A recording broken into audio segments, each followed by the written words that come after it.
The story of Georgia is not just the story of a few talking heads on cable. It's the story of people who have turned to their neighbors and taken to the streets to exercise the full extent of their rights in order to change the landscape of Georgia itself. People who have learned how to organize and canvass in the midst of a pandemic.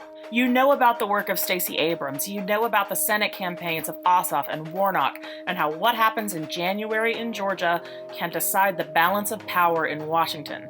What you don't know is that the story of Georgia in 2020 didn't start with them. It didn't even start in 2020 or 2016.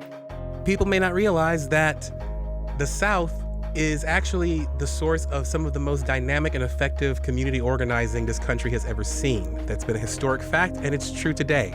And what works for Georgia in 2020 could work for North Carolina in 2022, could work for Ohio in 2024. If you think this doesn't affect you, I'm sorry, you're wrong.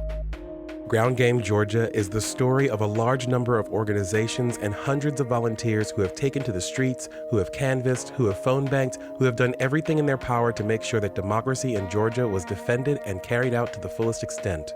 Ground Game Georgia is the story of work against systemic racism and voter suppression. Ground Game Georgia is the story of the strategies used to counteract the many factors and factions that would keep Georgia from moving from red to blue. Join us every Wednesday in December and January as we tell this story and more. Ground Game Georgia, a podcast from Unir. Available on iTunes, Spotify, and wherever else you choose to listen.